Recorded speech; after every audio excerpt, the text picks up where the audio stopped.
You know that feeling, right? The lights flicker. And then, nothing. Just that sudden, deep silence. It happens to a lot of us. And in that moment, the first thing you think is, I really need a generator. But the second thought, the one that's way more complicated, is, well, how big? That is the exact question we are going to answer today. Okay, let's dive right in. Here's the plan. We're going to start with that big question. Then we'll learn the language of power, do the actual math, and then I'm going to share some pro tips about your electronics and even the weather that most people just don't know about. By the end of this, you're going to feel totally confident making a choice. So you start looking around and bam, you're just hit with this wall of numbers. You've got these little generators at maybe 800 watts, and then you see these absolute monsters that are over 500,000 watts. The range is it's overwhelming. And if you pick the wrong one, you either waste a bunch of money, or even worse, you don't have enough power when you really, truly need it. But here's the secret. The goal here isn't to just go out and buy the biggest generator you can possibly find. No, it's about finding the right size for your house, for your essential items. This is not a one-size-fits-all kind of deal. It's a personal solution, and we're going to figure yours out right now. All right, before we can even think about doing the math, we need to get on the same page. We've got to speak the language. See, every single generator out there uses two key terms to talk about its power, and understanding these is the absolute foundation for getting this right. First up is running wattage. And you know what? This one's super simple. It's just the constant, steady power that an appliance needs to just stay on. You know, think of a light bulb, your TV, a fan. Once they're up and running, this is the power they just sip on continuously. But then you've got starting wattage. And folks, this is the one you really have to pay attention to. It's that massive, temporary surge of power that anything with a motor needs just to kick into gear. We're talking about your fridge, your AC unit, a sump pump, and that initial jolt of power can be, get this, up to 3 times its normal running wattage. So, think of it like this. Running wattage, that's a marathon. It's a steady, consistent pace for the long haul. But starting wattage, that's a powerful, all-out sprint right at the very beginning. And your generator, it has to be ready for both. Okay, we know the lingo. Now it's time for the main event. Figuring out your actual power needs. And don't worry, you do not need to be a math whiz for this. It's actually a really simple step-by-step process. So to get started, we need a ballpark idea of what things use. This little table shows you some typical running watts for stuff you probably have around the house. Now, your own fridge or TV might be a little different, so it's always best to check the label if you can. But honestly, this is a fantastic cheat sheet to get us started. Here it is, the magic formula in 4 simple steps. I promise, it's not as scary as it sounds. Step 1, list everything you absolutely have to power in an outage. 2, add up all of their running watts. That's your base number. 3, and this is so important, find the one device with the single highest starting wattage. You don't add them all up. Nope, just the single biggest power hog. And finally, step 4, add that one big starting number to your total running watts. That's it. That's your number.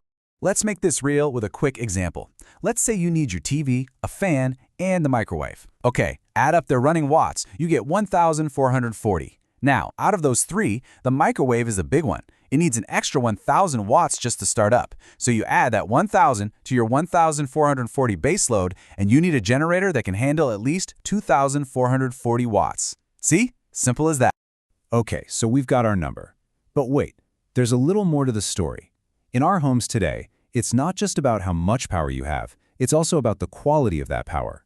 Because, believe it or not all electricity is created equal, and that really matters for our expensive gadgets. I see this question all the time online, and it's a really good one. People are worried, and they should be. They've spent good money on these high-efficiency furnaces, smart fridges, all their computer gear. Is the power from a basic generator going to put all that at risk? And check this out. This quote from a user on Reddit totally nails it.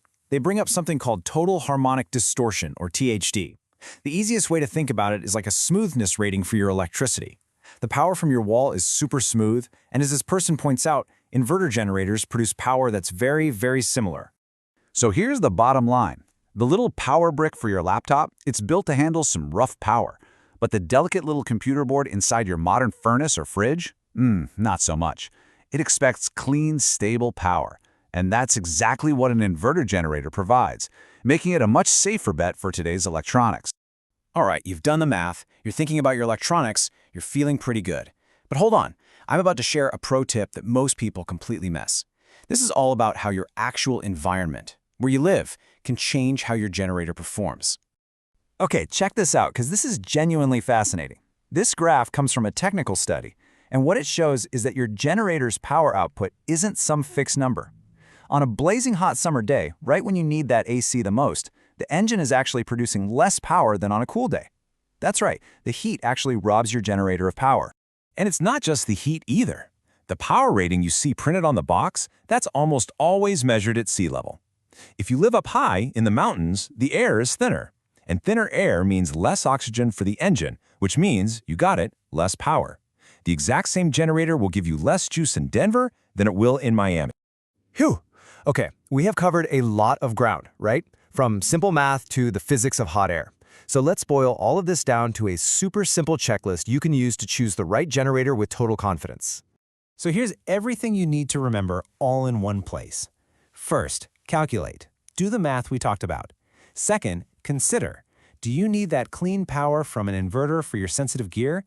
Third, adjust. Remember to factor in your hot summers or high altitude. And finally, buffer. This is a big one. Always choose a generator with about 20% more power than you think you need. That gives you a safety margin, and it keeps the engine from running at its max all the time. So, there you have it. You've got the knowledge now. You know how to do the math, you get the tech, and you even know about the hidden factors that can affect performance. The only real question left is, are you ready? Are you prepared for the next time everything goes dark? Because being prepared, that's really about peace of mind, isn't it? And that's what Aurora generators are all about. Engineered for total reliability, for those moments when you and your family are counting on it the most.